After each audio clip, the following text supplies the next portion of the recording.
Welcome students. Topic की शुरुआत है, नाम है टॉपिक, बहुत अच्छा टॉपिक है, ऑप्टिक्स है। 10th क्लास पास आउट हो आप, कोई भी बोर्ड से हो, स्टेट बोर्ड से हो, सीबीएसई बोर्ड से हो या कोई अदर बोर्ड से हो, 10th क्लास में सभी ने ऑप्टिक्स के बारे में जानकारी थोड़ी बहुत ली होती है। भाई फिजिक्स की वो ब्रांच जिसमें हम लाइट की स्टडी करते हैं उसे ऑप्टिक्स कहा जाता है, ठीक है ना। फिजिक्स की वो ब्रांच जिसमें हम किसकी स्टडी करते हैं, लाइट की स्टडी करते हैं, उसे ऑप्टिक्स कहा जाता है। 10th क्लास में रिफ्लेक्शन रिफ्रैक्शन के बारे में थोड़ी जानकारी आपको थी। 10th क्लास में आपने प्रिज्म वाला कंसेप्ट भी देखा था कि लाइट जब व्हाइट लाइट प्रिज्म से पास होती है तो डिस्पर्स हो जाती है। रिफ्रैक्टिव इंडेक्स जानते हैं आप 10th क्लास में, आपने ये भी सीखा था। आपने रेनबो कंसेप्ट सीखा था जिसमें टोटल इंटरनल रिफ्लेक्शन और रिफ्रैक्शन कंसेप्ट यूज हुआ था।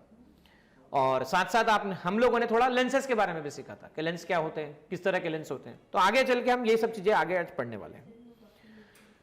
पढ़ना ऐसा है कि पुराने समय में ऐसा माना जाता था, जैसे देखिए सन से अर्थ तक हमें जो मिला वो क्या मिला, हमें वार्मनेस मिली और लाइट मिली।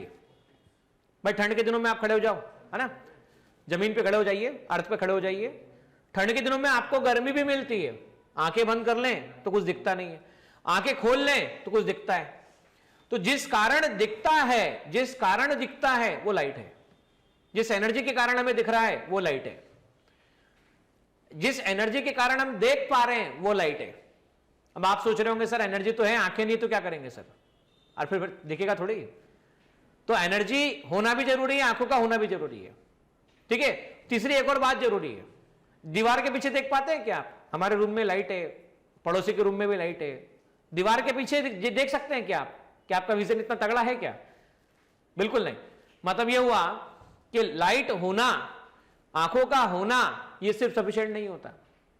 अरे भाई जिस ऑब्जेक्ट को आप देख रहे हो ना, जिस ऑब्जेक्ट को आप देख रहे हो उस ऑब्जेक्ट का आपकी लाइन और साइट के रीजन में होना भी जरूरी होता है, अदरवाइज ये पॉसिबल नहीं हो पाता। जैसे मान लीजिए आप अभी मुझे देख रहे हैं, तो सोचिए कैमरा या स्क्रीन पे जहां पे भी आप मुझे देख रहे हैं, तो स्क्रीन पे देखते समय आप एक बात ऑब्जर्व कीजिए, स्क्रीन के सामने आप एक कर्टन लगा दीजिए, या जहां पे आप देख रहे हैं मोबाइल के सामने कर्टन लगा दीजिए, तो मोबाइल से आने वाली लाइट आप तक पहुंचेगी क्या? मोबाइल से आने वाली लाइट आप तक पहुंचेगी क्या? नहीं पहुंचेगी, मतलब आप देख नहीं पाएंगे। तो आंखों का होना, लाइट का होना और लाइट का टकराकर आपकी आंखों तक पहुंचना, ये सब चीजें बहुत जरूरी होती है। शुरुआत से ही बहुत बड़ी मिस्ट्री रही है कि लाइट का नेचर क्या है, लाइट किस तरह की होती है, लाइट क्या क्या शो करती है। तो देखो इस बात को समझने के लिए पहले समझना पड़ेगा लाइट कितने तरह के फिनोमेना शो करती है। तो लाइट बेटा जो फिनोमेना शो करती है, जिसमें मैंने आपको बेसिक फिनोमेना बोला, लाइट शो करती है रिफ्लेक्शन, लाइट शो करती है रिफ्रैक्शन, डिस्पर्जन भी शो करती है लाइट शो करती है टोटल इंटरनल रिफ्लेक्शन। इसके साथ साथ लाइट जो कुछ फिनोमेना शो करती है, ये मैं फिनोमेना के नाम आपके सामने ले रहा हूं। और इन फिनोमेना जैसे कि इंटरफेरेंस फिनोमेना हो चुका है, diffraction phenomena, polarization phenomena, Doppler effect phenomena, ठीक है ना। उसके साथ में कुछ फिनोमेना लाइट और शो करती है जिसका नाम है Compton effect phenomena, spectral line emission phenomena और फोटो इलेक्ट्रिक इफेक्ट फिनोमेना।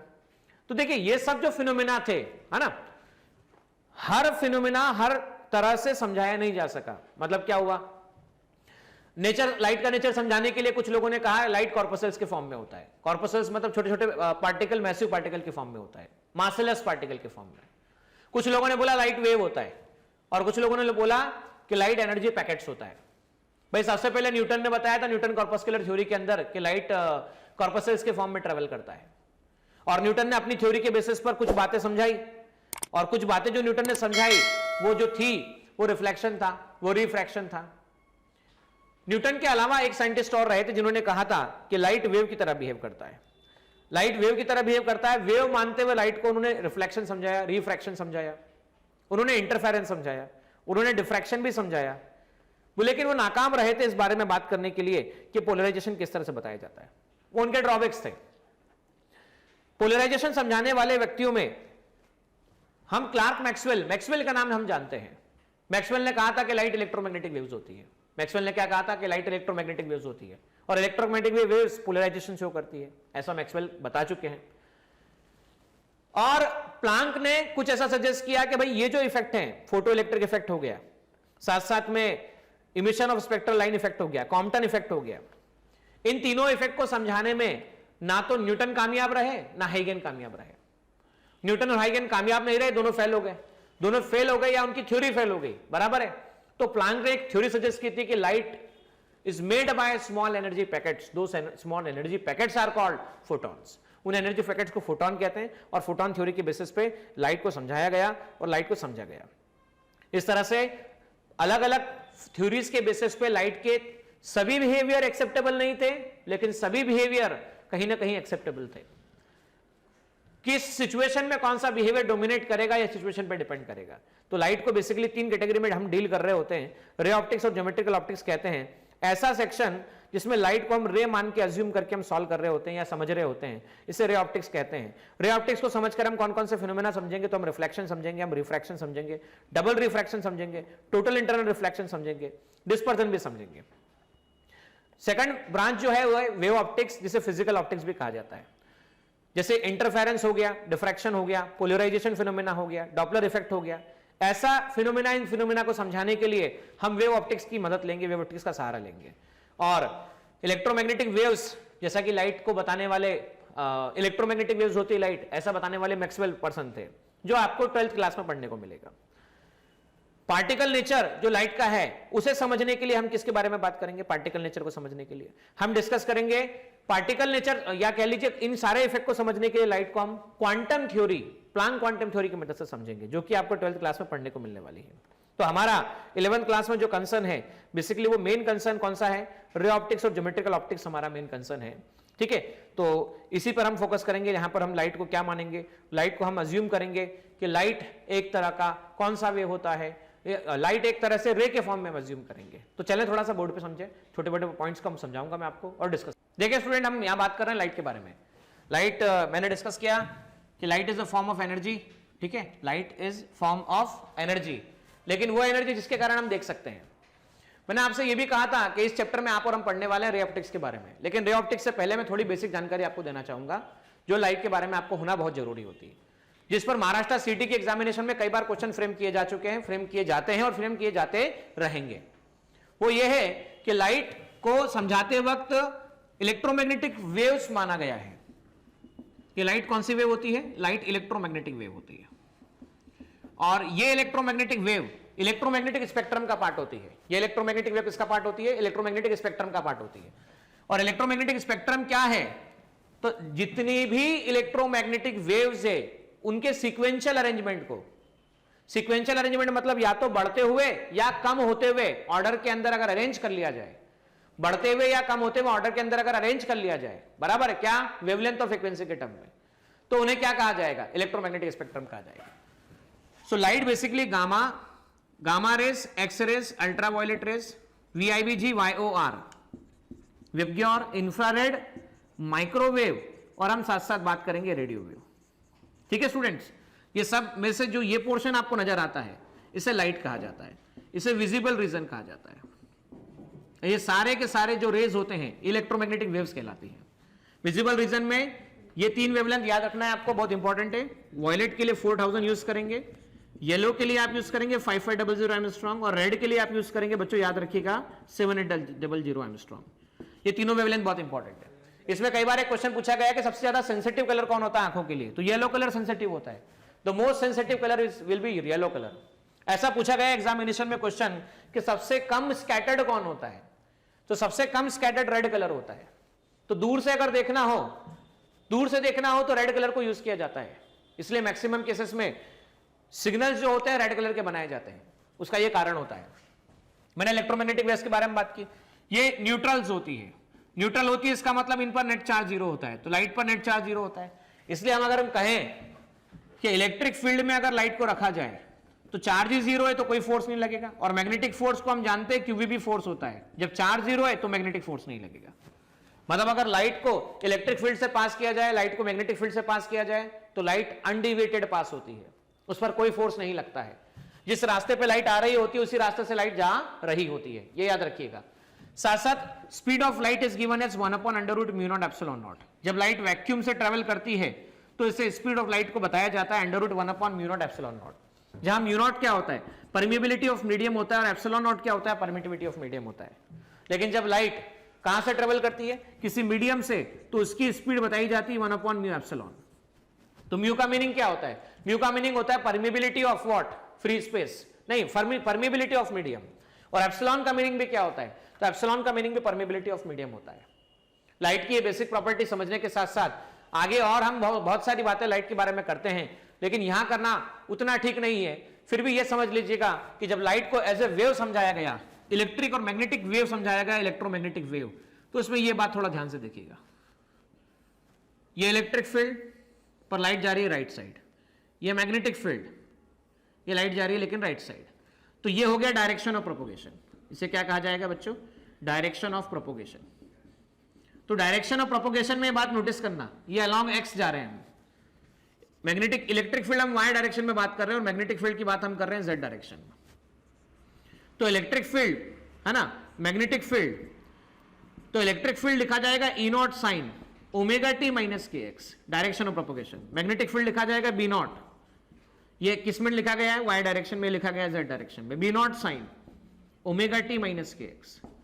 आगे डिटेल में हम डिस्कस करेंगे, हम बात भी करेंगे, वेव चैप्टर में हम ये डिस्कस कर भी चुके हैं। वेव में हमने सीखा था कि यहां पर ओमेगा बी नॉट या ई नॉट क्या कहलाता है और बी नॉट क्या कहलाता है। तो ई नॉट और बी नॉट का मतलब समझ लीजिएगा, ये लाइट ऐसे ट्रेवल कर रही है, ठीक है। तो ये maximum displacement from mean position जो है, इसे maximum value of electric field कहा गया है। और maximum value of electric field का मीनिंग क्या हुआ, ये हुआ एम्पलीट्यूड। अच्छा, अगर बीच में माइनस साइन है तो वेव प्लस एक्स डायरेक्शन में जाएगी, और अगर यहां प्लस लोगे तो वेव माइनस एक्स डायरेक्शन में मानी जाती है। ओमेगा क्या कहते हैं, एंगुलर फ्रीक्वेंसी, जिसे लिखा जाता है 2π/t, जिसे लिखा जाता है 2π/n। कई जगह पर हम ऐसा लिखते हैं। के को क्या लिखते हैं, वेव नंबर लिखते हैं, जिसे 2π/λ लिखा जाता है। के को लिखा जाता है 2π/λ। अच्छा, लैम्डा क्या बताया था मैंने, तो लैम्डा बताया था distance covered in one cycle is called wavelength. Distance covered in one cycle is called wavelength. ये सब बातें यहां पर यूज होने वाली है। हाँ, वेव स्पीड भी लिख लीजिएगा, समझ लीजिएगा, speed equal to distance upon time. अच्छा, यहां से यहां गया वन साइकिल कंप्लीट, यहां से यहां गया वन साइकिल कंप्लीट, यहां से यहां गया one cycle complete. Time to complete one cycle is called time period. Time to complete one cycle is called time period. Speed equal to distance upon time. तो एक साइकिल में कितना distance हुआ, lambda, time कितना हुआ, T. तो lambda into F इसे कहा जा सकता है। तो speed can be written lambda into f. F कहते हैं फ्रीक्वेंसी, एफ कहते हैं फ्रीक्वेंसी। तो ये टर्म आपको पता होना चाहिए। भले ही आप और हम रे ऑप्टिक्स डील करेंगे, रे मानेंगे, लेकिन कई बार वेवलेंथ वर्ड यूज करेंगे, कई बार फ्रीक्वेंसी वर्ड यूज करेंगे। तो आपको पता होना चाहिए frequency equal to speed upon wavelength, frequency equal to speed upon wavelength. आपको पता होना चाहिए frequency reciprocal of time period कहलाती है। लाइट के लिए इतनी प्रॉपर्टीज फिलहाल सफिशिएंट है रे ऑप्टिक्स के नजरिए से। आगे जैसे भी और एक्सटेंशन, आगे और जब आप डीप में पढ़ेंगे तो आगे हम और डिस्कस करते जाएंगे। देखिए, लाइट कौन कौन से फिनोमेना शो करता है, तो लाइट शो करता है रिफ्लेक्शन, रिफ्रैक्शन। तो इस टॉपिक में आज हम जो शुरू कर रहे हैं वो शुरुआत कर रहे हैं रिफ्लेक्शन फिनोमेना। यहां पर हम बात कर रहे हैं रे ऑप्टिक्स। मेनली हम जो फॉर्मेशन की बात यहां पर करने वाले हैं, है ना, लेंसेज, प्रिज्म और मिरर के साथ में करने वाले हैं। हम फंडामेंटल लॉ के बारे में पहले भी पढ़ चुके हैं कि लाइट जो ट्रेवल करता है वो स्ट्रेट लाइन में ट्रेवल करता है और होमोजेनियस मीडियम में ट्रेवल कर रहा होता है, मतलब एक तरह का मीडियम होता है, एक जैसा मीडियम हो रहा होता है। और आइसोट्रोपिक मीडियम का मीनिंग होता है, आइसोट्रोपिक का मतलब जिसकी प्रॉपर्टी सभी डायरेक्शन में सेम हो, for all direction it is same. जब दो लॉज ऑफ, ये देखिए 10th क्लास में भी आपने पढ़ा था और अभी भी आप पढ़ने वाले कि लॉज ऑफ रिफ्लेक्शन क्या होता है, रिफ्लेक्शन क्या होता है। तो पहले रिफ्लेक्शन फिनोमेना को समझते हैं। रिफ्लेक्शन क्या होता है, लाइट का आना, सरफेस से टकराना और वापस लौट के चले जाना सेम मीडियम में। लाइट का आना, टकराना और सेम मीडियम में रिटर्न हो जाना क्या कहलाता है, रिफ्लेक्शन कहलाता है। और रिफ्लेक्शन के लॉ आप और हम चल के बोर्ड पे सीखने वाले हैं बच्चों, ये भी डिस्कस करेंगे हम। साथ साथ आप और हम सीखने वाले हैं कि रिफ्रैक्शन क्या टर्म होता है और रिफ्रैक्शन का स्नेल्स लॉ हम बोर्ड पर भी चर्चा करेंगे। उससे रिलेटेड हम स्नेल्स लॉ समझने के बाद ये क्वेश्चन एग्जांपल 9.1 जो है इसके बारे में भी आप और हम चर्चा करेंगे।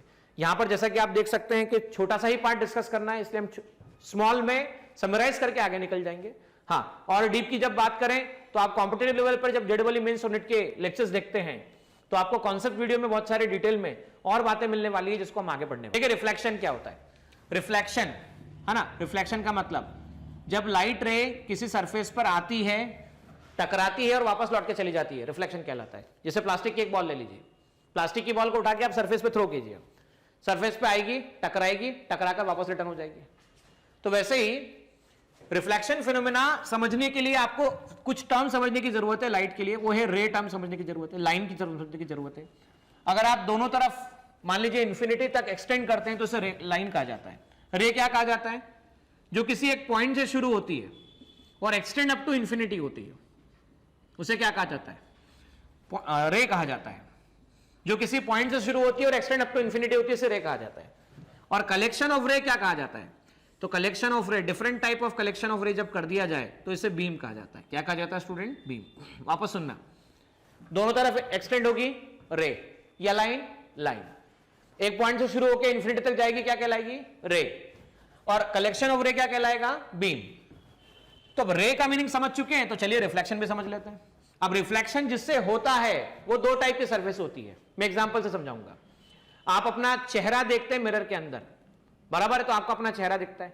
पर आप अखबार उठा के पढ़ते हैं, किताब उठा के पढ़ते हैं, कॉपी उठा के पढ़ते हैं, तो आपको अपना चेहरा दिखता है क्या? क्या आप अपना चेहरा देख पाते हैं कॉपी के अंदर, पेजेस के अंदर? तो डेफिनेटली आपका जवाब है नहीं सर, हम उसके अंदर चेहरा नहीं देख पाते, पर हम मिरर में देख पाते हैं। तो दो टाइप का रिफ्लेक्शन जो हमने 10th क्लास में पढ़ा था, रेगुलर रिफ्लेक्शन और इरेगुलर रिफ्लेक्शन। यहां पर हम बात कर रहे हैं मिरर्स के बारे में। और अभी जो मैं चर्चा करूंगा वो मैं एक ग्लास को लिया जाए, ग्लास को नीचे से पेंट किया जाए सिल्वर कलर और उसके ऊपर ऑरेंज कोटिंग की जाए, तो इस तरह जो प्लेन स्ट्रक्चर ऑब्टेन होता है उसे प्लेन मिरर कहा जाता है। तो ये मान लीजिए मैंने प्लेन मिरर लिया, प्लेन मिरर पर लाइट रे कुछ इस तरह से आई। आने वाली लाइट रे को मैंने कहा इंसिडेंट रे, आई ओ, यहां से परपेंडिकुलर ड्रॉ किया, लाइट आई इस तरफ। अच्छा, मिरर नहीं होता तो लाइट इस तरफ जाती थी भाई, मिरर नहीं होता था तो लाइट इस तरफ जाती थी, लेकिन आई, टकराई और टकरा कर लौट गई। तो भाई ऐसा देखा गया, जाने वाली रे, आने वाली रे को आप क्या कहते हैं? आने वाली रे को आप कहते हैं इंसिडेंट रे। जाने वाली रे को आप क्या कहते हैं? तो जाने वाली रे को आप कहते हैं रिफ्लेक्टेड रे। और परपेंडिकुलर जो आपको दिख रहा है इसे क्या कहते हैं? आप नॉर्मल कहते हैं। इंसिडेंट रे का नॉर्मल के साथ बनने वाला एंगल एंगल ऑफ इंसिडेंस कहलाता है, और इंसिडेंट रिफ्लेक्टेड रे का नॉर्मल के साथ बनने वाला एंगल एंगल ऑफ रिफ्लेक्शन कहलाता है। ये जो एंगल सरफेस के साथ होता है इसे ग्लैंसिंग एंगल कहा जाता है, ग्लैंसिंग एंगल। और आप समझना बच्चों, एंगल ऑफ डिविएशन भी कई बार बोला जाता है कि एंगल ऑफ डिविएशन क्या होता है बताइएगा। देखो, आना था इस तरफ, कोई मीडियम नहीं होता तो इस तरफ जाती, लेकिन टकरा के इधर चली गई, ये आई, ये आर। तो आने वाली रे का पाथ, वापस सुनना, इंसिडेंट रे, और ये कौन सा रे है? Reflected ray. वापस सुनिएगा बच्चों मैं क्या कह रहा हूं, एक है इंसिडेंट रे और दूसरा कौन सा रे है? Reflected ray.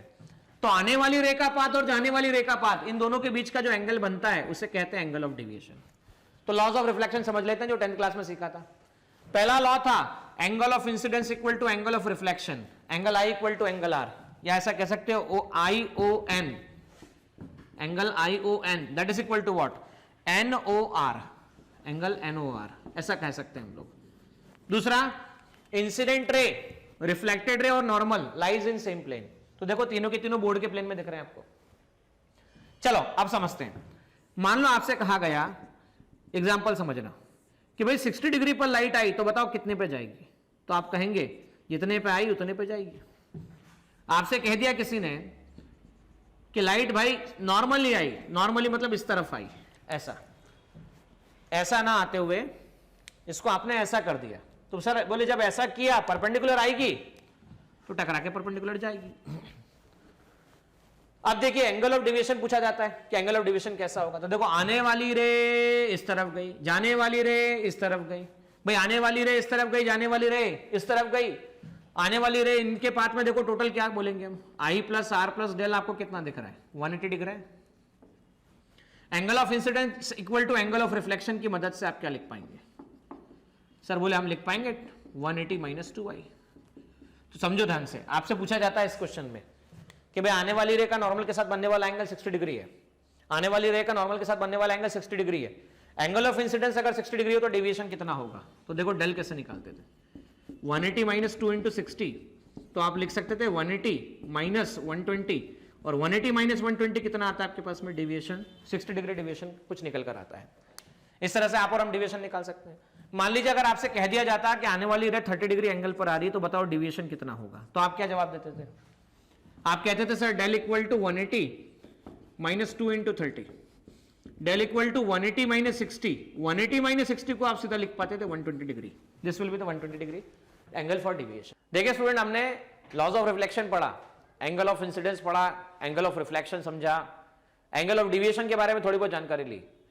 अभी कई बार क्या होता है, जब आप आगे बढ़ेंगे चैप्टर्स में और 10th क्लास में भी आपने पढ़ा होता है, तो आपको 2 पॉइंट इंपॉर्टेंट होते हैं समझने, और वो है ऑब्जेक्ट एंड इमेज। तो ऑब्जेक्ट एंड इमेज, ये 2 बातें समझना जरूरी है। ऑब्जेक्ट क्या, इसका ऑब्जेक्ट का मीनिंग क्या होता है? कोई भी सोर्स जिससे लाइट रे आती है उसे हम ऑब्जेक्ट कहते हैं। कोई भी सोर्स जिससे लाइट रे आती है उसे ऑब्जेक्ट कहते हैं। और इमेज क्या होता है? तो इमेज को डिफाइन ऐसे किया जाता है फिजिक्स में, इमेज का मीनिंग होता है इंटरसेक्शन पॉइंट। वापस सुनना, इंटरसेक्शन पॉइंट ऑफ रिफ्लेक्टेड और रिफ्रैक्टेड रे। रिफ्रैक्टेड रे, वापस सुनिएगा, intersection point of what? Reflected ray और रिफ्रैक्टेड रे। मान लो हमारे पास एक मिरर है, ठीक है, मिरर के सामने हमने ऑब्जेक्ट रखा हुआ है, ऑब्जेक्ट से लाइट रे कुछ ऐसे जा रही है, ए और बी, ठीक है, और मान लीजिए एक मिरर है, उस पर लाइट रे ऐसी आ रही है। अच्छा, इन दोनों में क्या मतलब आपको देखने को मिल रहा है? तो ये इन दोनों में देखो एक बात देखने को मिल रही है कि ये लाइट रे दूर जाती हुई है। तो ये लाइट रे कौन सी लाइट रे है? डाइवर्जिंग लाइट रे है। डाइवर्जिंग लाइट रे में, ठीक है, जब भी डाइवर्जिंग लाइट रे होगी तो ऐसे ऑब्जेक्ट को आप कहेंगे रियल ऑब्जेक्ट। क्या नाम देंगे स्टूडेंट्स? Real object. और जब भी लाइट रे कॉन्वर्जिंग होगी, कौन सी लाइट रे? वापस चेक कर लीजिएगा, कॉन्वर्जिंग लाइट रे। तो जब भी लाइट रे कॉन्वर्जिंग लाइट होगी तो कॉन्वर्जिंग लाइट रे को क्या कहा जाएगा? Virtual object. Virtual object. चलिए अब समझिए इमेज।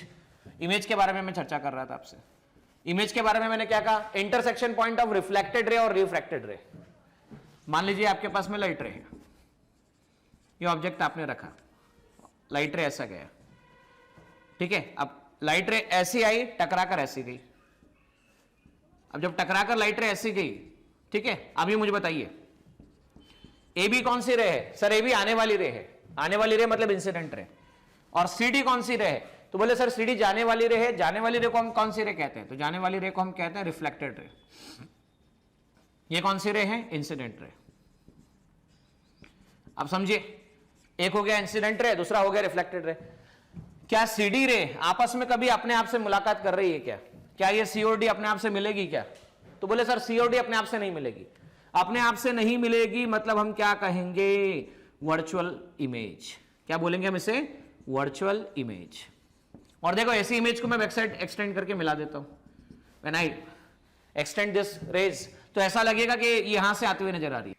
देखिए यहां पर क्या हुआ, यहां पे जो लाइट गई, ये लाइट रे जाने के बाद आपस में इंटरसेक्ट कर पा रही है क्या? ये लाइट रे देखो, लाइट रे जाने के बाद इंटरसेक्ट नहीं कर पा रही है, मतलब कौन सी इमेज बन गई? Virtual image. लेकिन आप यहां देखो, यहां आने वाली रे कौन सी थी? A B. चेक करो, ये आने वाली रे ऐसी है, लेकिन टकराने के बाद जो ये जा रही है, तो देखो रिफ्लेक्टेड रे आपस में मीट कर रही है। जब रिफ्लेक्टेड रे अपने आप से मीट करे, जब रिफ्लेक्टेड रे अपने आप से मीट करे, तो जिस पॉइंट पे मीट करती है, अगर वो रियलिटी में एग्जिस्ट करता है, तो ये जो इमेज बनती है इसे कहते हैं रियल इमेज। अच्छा, रियल इमेज का एक और मीनिंग समझना, can be obtain on screen. जब किसी भी रियल इमेज के बारे में एक बात होती है, can be obtain on screen. एक और हिंट दे देता हूं मैं आपको, एक और बात समझने के लिए दे देता हूं। जब आपको पहचानना हो कि ऑब्जेक्ट रियल है या वर्चुअल है, तो रियल ऑब्जेक्ट के लिए यू की वैल्यू जब भी लोगे नेगेटिव होगी, और वर्चुअल ऑब्जेक्ट के लिए यू की वैल्यू जब भी लोगे आप पॉजिटिव होगी। यू की वैल्यू, अब ये यू क्या होता है? तो यू मतलब होता है distance of object. Distance of object. अब ये डिस्टेंस ऑफ ऑब्जेक्ट कैसे निकाला जाता है तो समझना ध्यान से। पहले ये चेक करो, ऑब्जेक्ट से लाइट रे कहां जा रही है? तो ऑब्जेक्ट से लाइट रे सर बोले राइट जा रही है, राइट जा रही है। सारी के सारे डिस्टेंस आप मिरर से लोगे, मिरर से लोगे, मिरर के पोल से लोगे, या लेंस के ऑप्टिकल सेंटर से लोगे। मैं भी फिलहाल बात कर रहा हूं प्लेन मिरर की, तो प्लेन मिरर समझो भाई, ये मिरर से ऑब्जेक्ट के डिस्टेंस मेजर करना है, मिरर से ऑब्जेक्ट के डिस्टेंस मेजर करना है। तो मिरर से ऑब्जेक्ट तक पहुंचने के लिए आपको कहां जाना पड़ रहा है? देखो अपोजिट टू लाइट जाना पड़ रहा है भाई। मिरर से ऑब्जेक्ट तक पहुंचने के लिए आपको अपोजिट टू लाइट जाना पड़ रहा है, और अपोजिट टू लाइट मतलब साइन हमेशा नेगेटिव। साइन कन्वेंशन याद रखना, all distance measured in the direction of light is taken positive. Repeating once again, all distance measured in the direction of light, in the direction of light is taken positive, is taken positive. और एक और point याद रखना, all distance measured, all distance measured in the direction of opposite light, in the opposite direction of light, opposite direction of light is taken negative.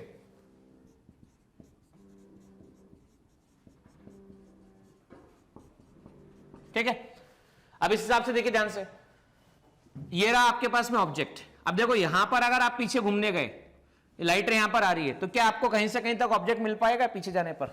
ये देखो पीछे जाने पर ऑब्जेक्ट मिल पाएगा क्या? क्या इंटरसेक्शन होगा क्या? बोले नहीं होगा सर। तो देखो आपको यहां पे लाइट मीट करते हुए मिल रही है, तो मान लो ये 10 सेंटीमीटर डिस्टेंस है, तो यहां पर आपको इस मिरर से ऑब्जेक्ट की डायरेक्शन में या इसकी डायरेक्शन में, इंटरसेक्शन पॉइंट की डायरेक्शन में जाना है, तो इन द सेम डायरेक्शन हो गया है ना, क्योंकि लाइट रे भी इधर जा रही है और आप भी इधर ही जा रहे हैं, तो क्या हो गया? यू कैसा आ गया सर? यू पॉजिटिव आ गया। ठीक है ना स्टूडेंट, तो साइन कन्वेंशन सीख लिया।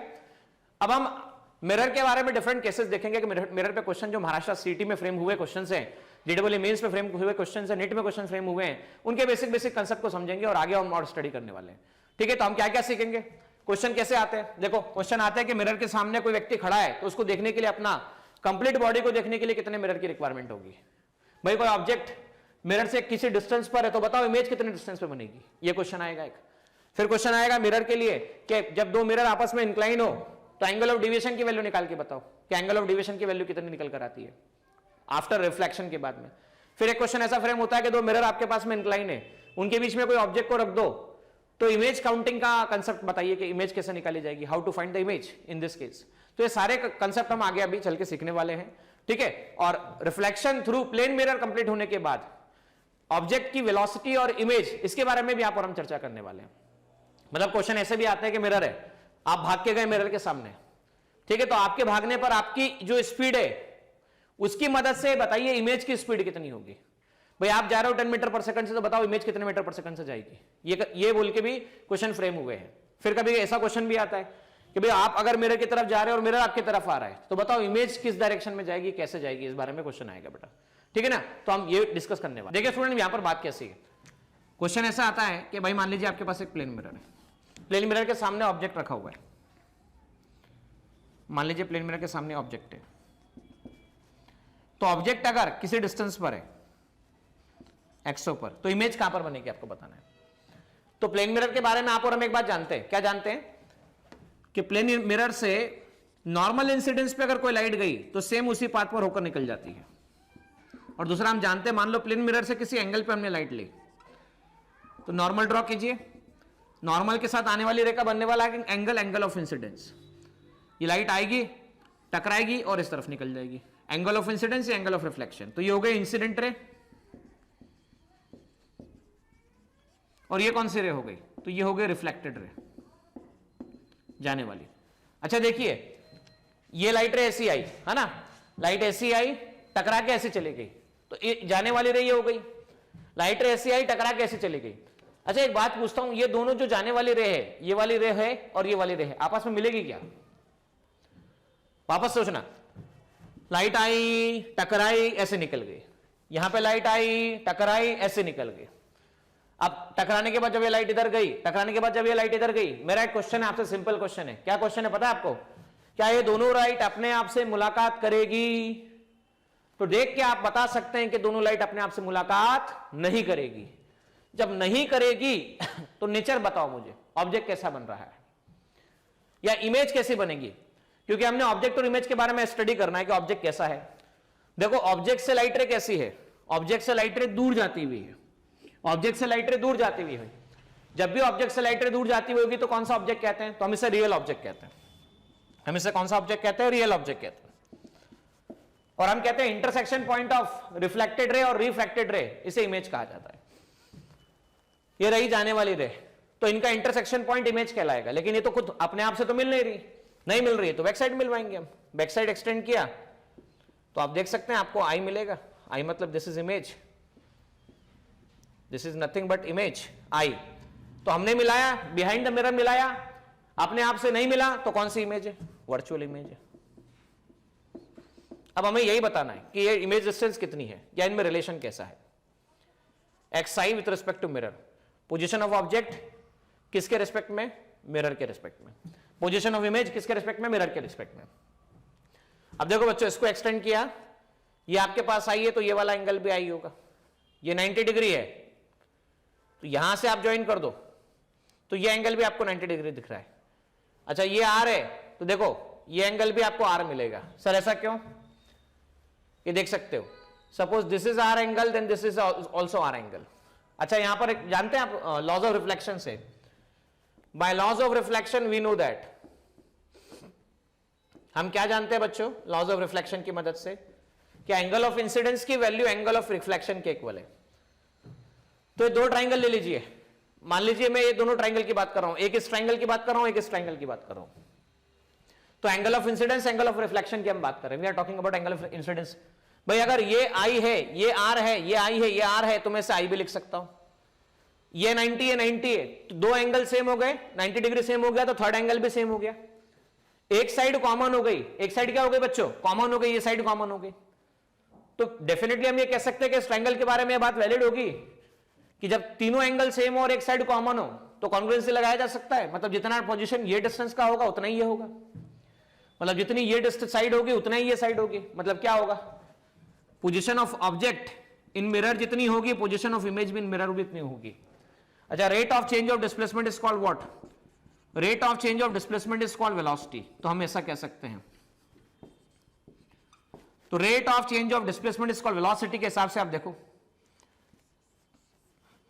Velocity of object with respect to mirror, velocity of image with respect to mirror, हम इसे ऐसा भी कह सकते हैं। अच्छा इसमें एक बात और बताना चाहूंगा, हमने अभी मिरर के बारे में देखा, ये मिरर था, लाइट रे ऐसे गई, ऑब्जेक्ट ये है, मुझे मिरर से ऑब्जेक्ट पर जाना है, मिरर से ऑब्जेक्ट पर, ये रहा मिरर, इससे मैं गया ऑब्जेक्ट पर, तो मिरर से ऑब्जेक्ट पे जाते समय क्या हो रहा है? मैं अपोजिट डायरेक्शन में जा रहा हूं या सेम डायरेक्शन में जा रहा हूं?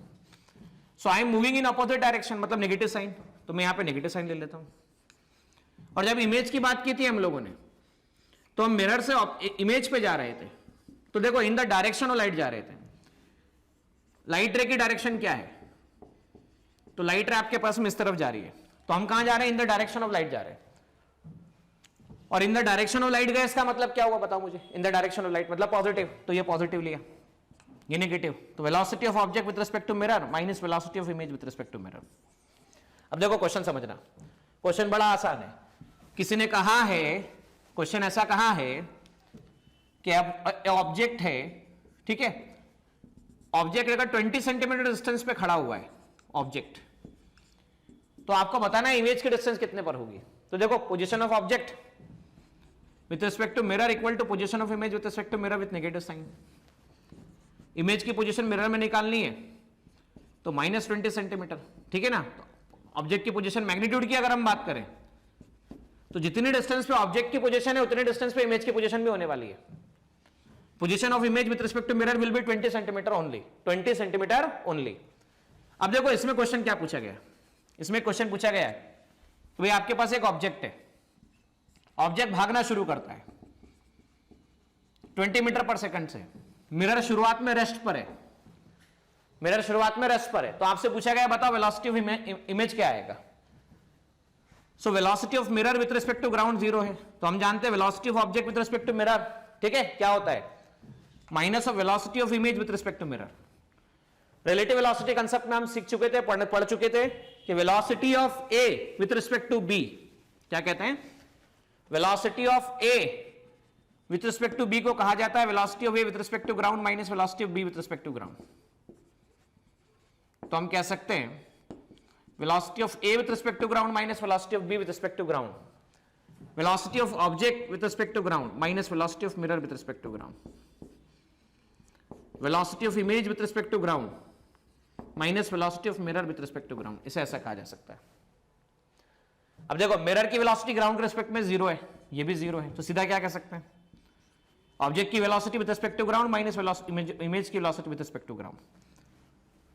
ऑब्जेक्ट कहां पे जा रहा है? राइट साइड जा रहा है। ऑब्जेक्ट कहां पे जा रहा है? राइट साइड जा रहा है, चेक कर लो, राइट साइड है मतलब क्या है? प्लस है, तो plus 20 metre per second. Image की velocity with respect to ground, तो इमेज -20 मीटर पर सेकंड, मतलब क्या हुआ सर? भाई ऑब्जेक्ट आपको ऐसा आता हुआ नजर आ रहा था ना, ऐसा velocity of object with respect to mirror ठीक है, तो इमेज आपको ऐसी आती हुई नजर आएगी, velocity of image with respect to mirror, जबकि मिरर रेस्ट पर हो। मतलब कोई अगर राइट साइड भागता हुआ नजर आएगा तो ये देखो नेगेटिव साइन क्या बता रहा है, लेफ्ट साइड, तो इमेज उसको अपनी तरफ भागते हुए नजर आएगी। ये यहां का सीन होगा। अब दूसरा क्वेश्चन ऐसा है कि भाई इस बार मिरर में भी चेंजेस लाए गए, मिरर रेस्ट पर नहीं है, मिरर मोशन कर रहा है। Velocity of mirror 12 metre per second दे रखा है, ये 20 मीटर पर सेकंड दे रखा है। So velocity of object with respect to mirror, object with respect to ground, velocity of mirror with respect to ground minus velocity of image with respect to ground minus velocity of mirror with respect to ground. अच्छा ध्यान से सुनना बच्चों, sign convention लेना, right जाएगा positive ले लेना, left आएगा नेगेटिव ले लेना। यहां जा रहा है 20 मीटर राइट साइड, ऑब्जेक्ट की वेलोसिटी ग्राउंड के रिस्पेक्ट में +20, मिरर की velocity opposite side -12, velocity of image with respect to ground, mirror की वेलोसिटी ग्राउंड के रिस्पेक्ट में बात करें -12, तो देखो क्या हुआ 20 + 12 VIG +12 आपके पास आ जाएगा, माइनस साइन आ जाएगा, 32 equal to minus velocity of image with respect to ground -12, तो यह आ जाएगा 32 + 2 34, 34 + 10 44 मीटर पर सेकंड ऐसे लिखा जा सकता है, velocity of image with respect to ground. So velocity of image with respect to ground 44 metre per second, and वो भी आएगी नेगेटिव साइन के साथ में। देख सकते हैं आप कौन से साइन के साथ में आएगी, नेगेटिव साइन के साथ में आएगी। ये इस तरह से निकाला जा सकता है। देखिए स्टूडेंट, मिरर के बारे में हम चर्चा कर रहे थे, प्लेन मिरर है ना। प्लेन मिरर के कुछ क्वेश्चन हम लोगों ने देखे थे। अब ये प्लेन मिरर आपके सामने, मान लीजिए इस प्लेन मिरर की वेलोसिटी दे रखी है आपको 60 डिग्री एंगल पे 40 मीटर पर सेकंड से वेलोसिटी दे रखी है। ठीक है स्टूडेंट्स, अब कोई ऑब्जेक्ट है 30 डिग्री एंगल पे 100 मीटर पर सेकंड से ऑब्जेक्ट आ रहा है, वेलोसिटी ऑफ ऑब्जेक्ट दे रखा है।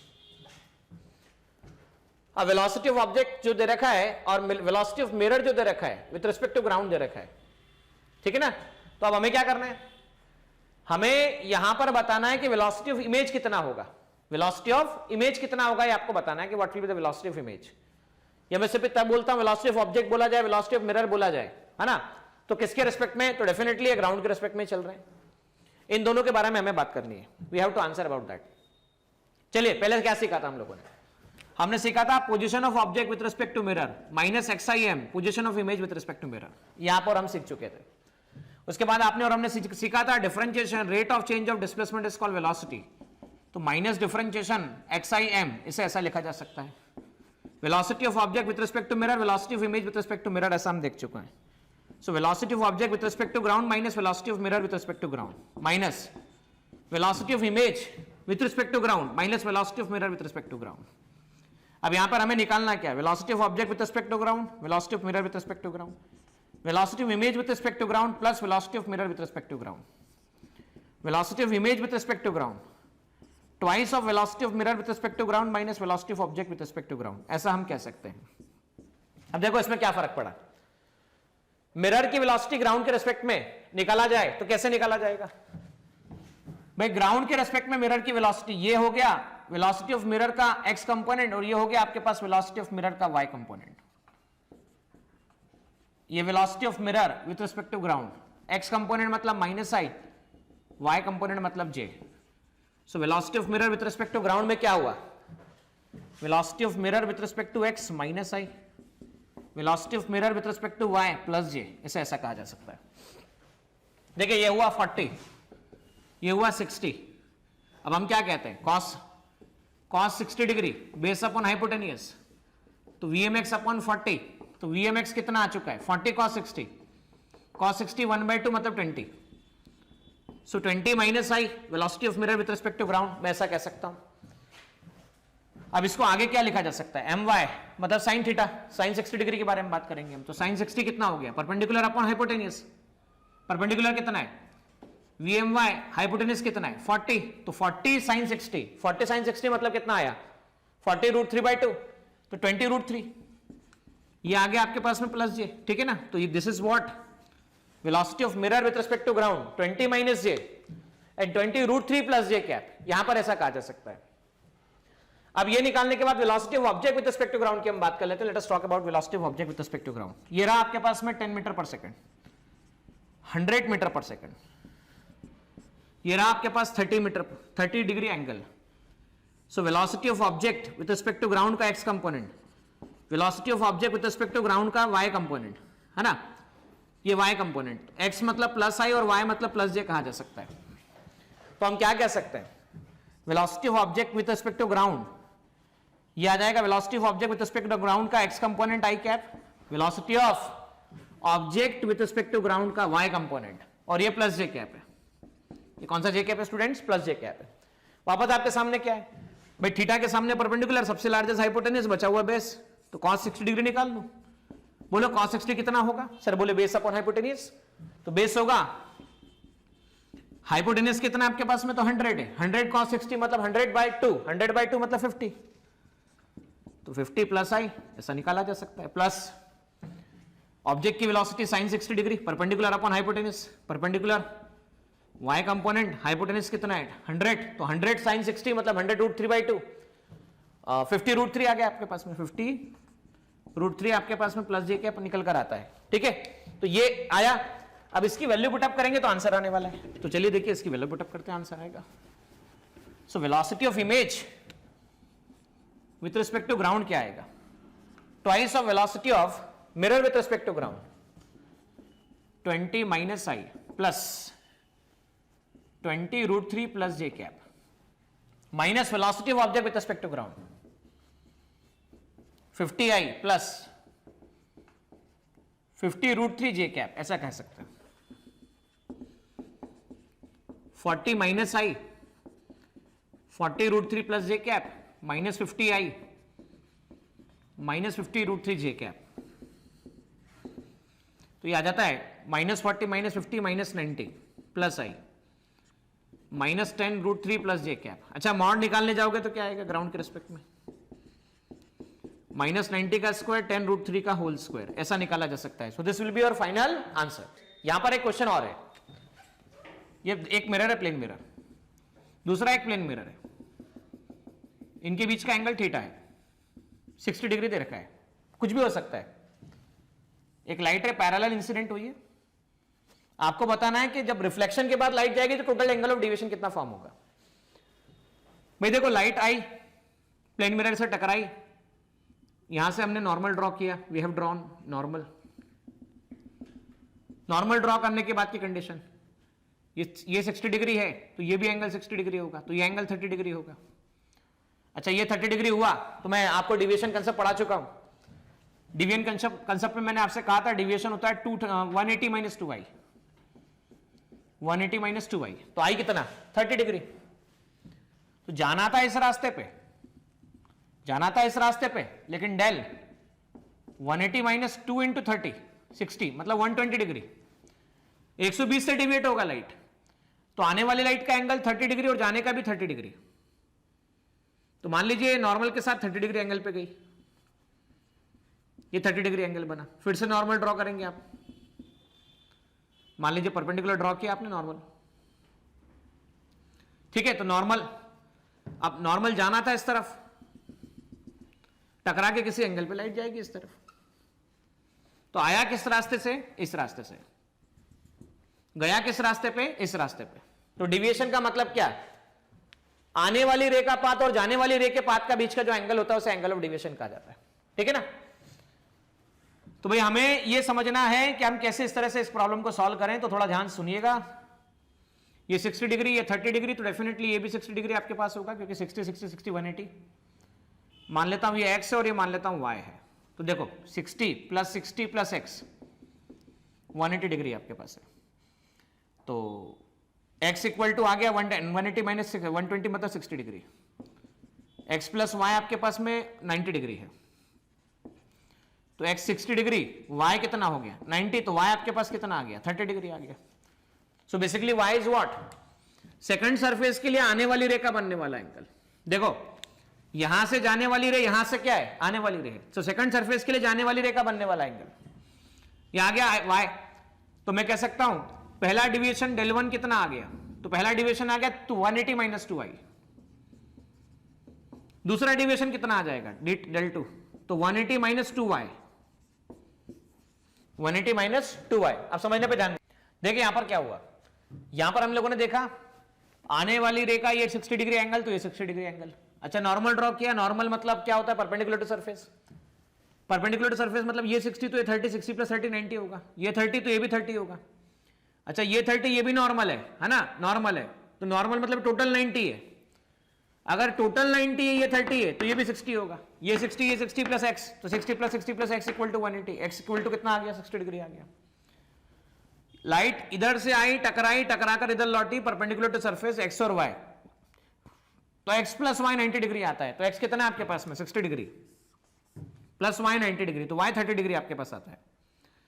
तो भाई पहली बार एंगल ऑफ डिविएशन जो होगा 180 माइनस 2y, तो शुरुआत में आने वाली रेखा बनने वाला एंगल 30 डिग्री है, चेक करो ये रहा नॉर्मल के साथ आने वाली रेखा बनने वाला angle, so 2 multiply by 30 that is equal to 120 degree आता है।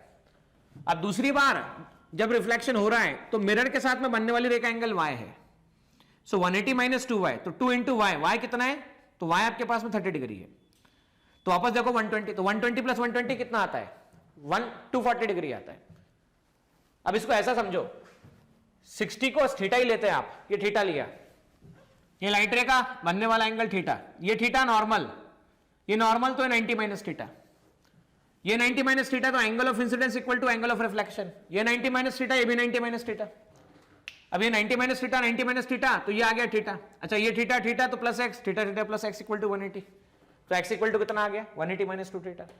अच्छा ये रहा जाने वाली रे जब टकराएगी, टकराकर परपेंडिकुलर नॉर्मल, नॉर्मल के साथ बनने वाला total angle X plus Y कितना होगा, तो 90 डिग्री होगा। नाउ एक्स प्लस वाई जब 90 डिग्री आपके पास में, तो एक्स की वैल्यू 180 माइनस 2 थीटा है, प्लस वाई 90 है, तो वाई कितना आ गया, तो वाई आ गया 2 थीटा माइनस 90 डिग्री। अब वाई आया 2 थीटा माइनस 90 डिग्री, ऐसा लिखा जा सकता है, बराबर है।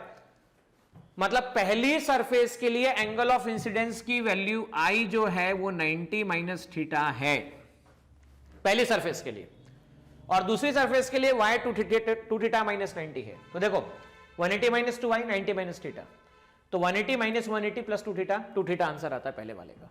आप वेरीफाई भी कर सकते हो, थीटा 60 रखो पहले वाले के लिए, थीटा 60 रखो, तो 2 इंटू 60 कितना हो गया, तो 2 इंटू 60 हो गया 120।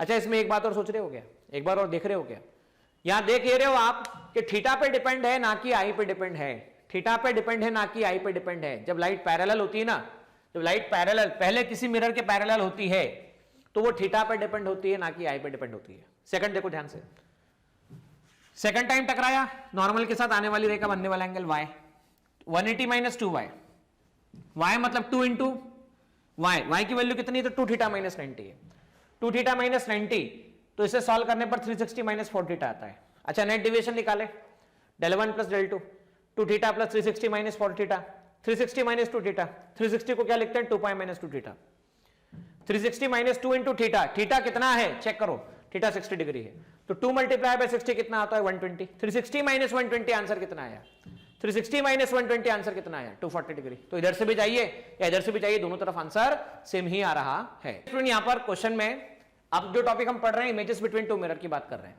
कि भाई दो मिरर आपके पास में M1 M2 थीटा एंगल पे इंक्लाइन हो, तो नंबर ऑफ इमेजेस निकालनी है, कैलकुलेट करनी कितनी इमेजेस फॉर्म होगी। देखिए महाराष्ट्र सीईटी तक तो ऐसे क्वेश्चन आज तक आए नहीं है, अभी तक पूछे नहीं गए, पूछे नहीं गए इसका मतलब पूछे नहीं जाएंगे ऐसा नहीं कह सकता, पूछे जाने की संभावना बन सकती है। जेडबल मेंस महाराष्ट्र नेट में भी एग्जाम में देखोगे तो नेट में भी क्वेश्चन आया नहीं है, जेडबल मेंस में आपको इसके क्वेश्चन मिले और एडवांस लेवल में आपको इसके क्वेश्चन मिलते आए हैं, वो भी बहुत ज्यादा नहीं मिले हैं, कुछ ही क्वेश्चन पूछे गए हैं। तो चलिए पहले समझते हैं कैसे कैलकुलेट किया जाए। मान लीजिए पहला एक क्वेश्चन है कि दो मिरर है M1 और M2, इसके बीच का एंगल थीटा 60 डिग्री है, तो कैलकुलेट करना है मिरर कितने इमेजेस बनेंगे। देखो यहाँ पे दो मेथड है, एक फॉर्मूला मेथड है, एक काउंटिंग मेथड है। काउंटिंग मेथड ना तो मैं आपको महाराष्ट्र सीईटी जेडबल मेंस और नेट लेवल पर डिस्कस करूंगा, हाँ हम जब जेडबल मेंस के कॉन्सेप्ट वीडियो पे बात कर रहे होंगे तब फिर भी मैं एक बात आपसे चर्चा करूंगा कि काउंटिंग मेथड कैसे काम कर रही होती है, पर यहां पर मैं सजेस्ट करूंगा सिर्फ और सिर्फ फॉर्मूला मेथड अप्लाई करें और उससे आपका काम बन जाएगा। फॉर्मूला मेथड ये कहती है कि पहले जो भी आया एंगल है उसको आप डिवाइड कीजिए इससे, आपको मिलेगा कोई एक फैक्टर, 360 डिवाइड बाय 60 आंसर आता है +6। अच्छा +6 में मतलब ये इवन नंबर मिल रहा है ऑड नंबर मिल रहा है, थोड़ा चेक कर लीजिए इस बात को, तो ये इवन नंबर मिल रहा है। अच्छा इवन अगर मिलता है ना, तो आपको क्या करना है, नंबर ऑफ इमेजेस निकालने के लिए सीधा एक काम करना है, m-1 लिख देना है, 6-1 आंसर आपके पास में 5 आ जाएगा। इवन होगा डायरेक्ट लेस कर देना। मान लीजिए आपके पास में 120 डिग्री एंगल है, ये मिरर आपके पास में है, ये 120 डिग्री एंगल है, और ऑब्जेक्ट कहीं पे रखा हुआ है, मिड पॉइंट पे रखा हुआ है, ये भी 120 डिग्री एंगल है, ऑब्जेक्ट मिड एंगल पे नहीं रखा हुआ है, कहीं और पे रखा हुआ है। चलो सबसे पहले स्टेप क्या, सर बोले सबसे पहले स्टेप तो ये होती है कि हम क्या करते हैं, हम थीटा निकालते हैं दोनों का, तो 120 है, थीटा 120 है। फिर सर हम m निकालते हैं, मतलब 360 डिवाइड बाय 120। जैसे 360 डिवाइड बाय 120 किया +3 आता है, m+3 आया, इसका मतलब सीधा कौन सा नंबर होता है, तो ये ऑड नंबर होता है। ये आपके पास में m आता है, तो 360 डिवाइड बाय 120 आप करेंगे तो वापस से आपके पास में +3 मिलता है, दैट इज ऑड नंबर होता है। लेकिन ये ऑड नंबर के एंगुलर बाइसेक्टर पर, एंगल बाइसेक्टर पर अगर होगा तो नंबर ऑफ इमेजेस m-1 कीजिएगा। नंबर ऑफ इमेजेस जब आप m-1 करेंगे तो आपको आंसर मिलेगा 3-1 दैट इज इक्वल टू 2। लेकिन अगर मान लीजिए परपेंडिकुलर बाइसेक्टर पे ना हो, ऑड पे ना हो, तो ऐसे केस में आप डायरेक्ट क्या करेंगे, जितनी नंबर ऑफ m आएगी वही हमारा आंसर होगा, दैट इज इक्वल टू 3। तो यहां पे 3 इमेजेस बनने वाली है, यहां पे 2 इमेजेस बनने वाली है। मतलब ऑड में 2 कंडीशन चेक करना है, ऑड में परपेंडिकुलर बाइसेक्टर पे लाई करता है या नहीं लाई करता है, करता है तो 1 लेस करना है, नहीं करता है तो जो होगा वही हमारा एग्जैक्ट आंसर होगा। जबकि इवन में क्या करना है, इवन में आपको 1 लेस करना है, you have to subtract 1 value. देखिए स्टूडेंट, अभी तक मैं यहां तक आपको चर्चा कर चुका हूं कार्टेशियन साइन कन्वेंशन के बारे में। टेक्स्ट बुक पे एक छोटा सा लुक लेते हैं, साइन कन्वेंशन में ले चुका हूं मैं आप लोगों को, ठीक है। इसमें ऐसा बताया गया कि भाई आप राइट जाएंगे तो पॉजिटिव लेंगे, लेफ्ट जाएंगे तो नेगेटिव लेंगे, अपवर्ड रहेंगे तो पॉजिटिव लेंगे, अपवर्ड लेंगे तो पॉजिटिव लेंगे, डाउनवर्ड होगा तो नेगेटिव लेंगे, डाउनवर्ड होगा तो नेगेटिव लेंगे। ये सिस्टम बताया हुआ है। एक सिस्टम ये है कार्टेशियन सिस्टम, राइट जाओ पॉजिटिव लो, लेफ्ट जाओ नेगेटिव लो, ठीक है।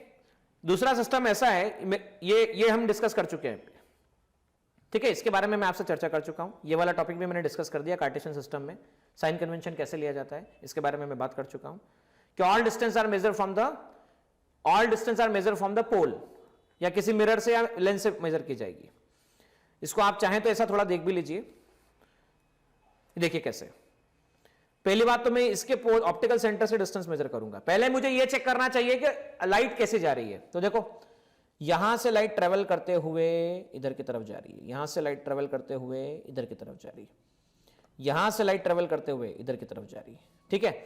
अब हमेशा हमें सारी डिस्टेंस कहां से मेजर करना है, हमें सारी डिस्टेंस ऑप्टिकल सेंटर से मेजर करना है। तो हमें ऑप्टिकल सेंटर से देखिए ऑपोजिट जाना पड़ रहा है, इन द डायरेक्शन ऑफ लाइट और अपोजिट डायरेक्शन ऑफ लाइट, तो अपोजिट जाना पड़ रहा है मतलब नेगेटिव लिया जाएगा।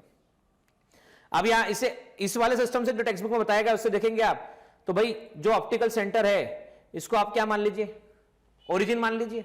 ओरिजिन से लेफ्ट जा रहे हो नेगेटिव लगा लो, ओरिजिन से राइट जाओगे तो पॉजिटिव लगा लेना, ठीक है। अभी देखो यहां ध्यान से, मान लो मैंने इसको रेफरेंस माना, ये रेफरेंस माना, तो रेफरेंस से राइट जा रहे हो पॉजिटिव लगा लेना, रेफरेंस से राइट जा रहे हो पॉजिटिव लगा लेना। अब इसके सेंटर के लिए लेफ्ट जाओगे तो नेगेटिव लगा लेना, ये आंसर आ जाता है आपके पास में। अब रिफ्लेक्शन थ्रू प्लेन सर्फेसेस, ये टॉपिक मैंने शुरू किया आप लोगों के साथ में।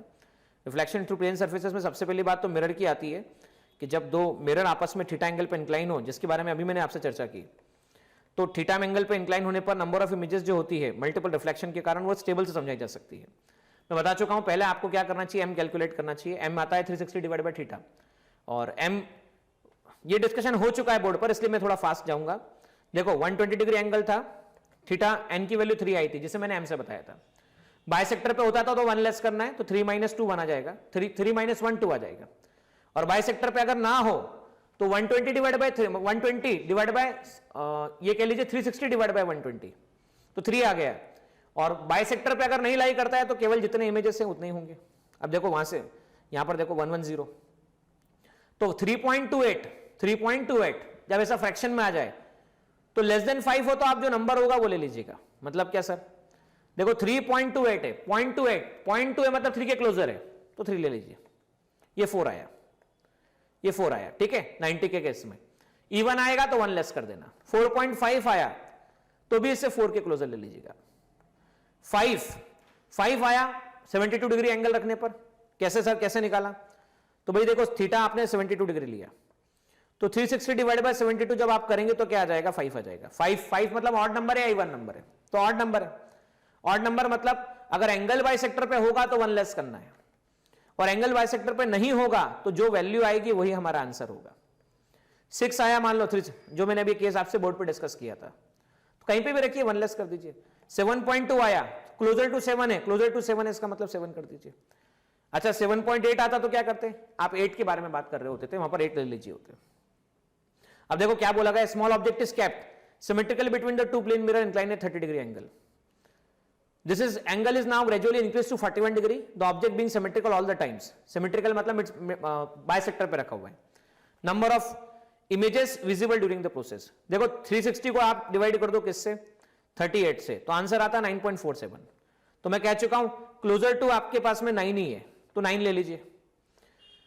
अब ये कब तक वैलिड हो रहा है, तो 40 डिग्री एंगल तक वैलिड हो रहा है। लेकिन जैसे आप 40 डिग्री के बाद 41 डिग्री एंगल करते हो, 41 डिग्री, तो वहां पर 8.78 आता है, 8.78 मतलब बियॉन्ड 40 डिग्री, तो n की वैल्यू जो है आपके पास में डिक्रीज होती है, तो 8.72 आ रहा है, 78 आ रहा है आपके पास में, 8.78 आ रहा है, इसका मतलब 9 से लेस आ रहा है।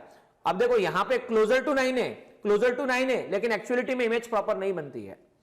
तो ऐसे केसेस में याद रखना, जो भी फ्रैक्शनल पार्ट आएगा उसको इग्नोर ही कर देना, जो भी हमारा आंसर होगा वो यही डिजिट होगी। ये देखिए ध्यान से, यहां पर 7 है, पहला डिजिट ले लीजिए, 4 है, पहला डिजिट ले लीजिए, 3 है, पहला डिजिट ले लीजिए, यहां पे चेक कीजिएगा, यहां पे 8 है, अब 8 है, यहां पे 9 है। 9 है मतलब क्या है, 9 है इसका मतलब है ऑड नंबर है, ऑड नंबर है और सिमेट्रिकल है, मतलब 1 लेस होगा, मतलब 8 आएगा। इवन है, 8 है, इवन है तो क्या है, 8 है। इवन में तो अगर इवन जब भी होता है, ठीक है ना, तो 8 इमेजेस जब होती है, इवन जब होगा, 8 नंबर जब होंगे, तो आप उसे 1 लेस करेंगे तो आंसर 7 आएगा, ठीक है ना। तो इस तरह से इमेज वेरिएशंस निकाले जा सकते हैं, यहां पर बताए जा सकते हैं। अब आगे हम चर्चा करेंगे रिफ्लेक्शन फ्रॉम कर्व मिरर के बारे में, एंड देन आफ्टर हम चर्चा करेंगे रिफ्लेक्शन फ्रॉम कर्व मिरर होने के बाद, that will be the topic, interesting topic, and the name of that topic is reflection, जिससे सबसे ज्यादा क्वेश्चन आज तक महाराष्ट्र सीटी में पूछे गए हैं, ठीक है ना। तो हम बात करेंगे पहले reflection through curve mirror, and reflection through curve mirror के बात करेंगे हम रिफ्रैक्शन के बारे में।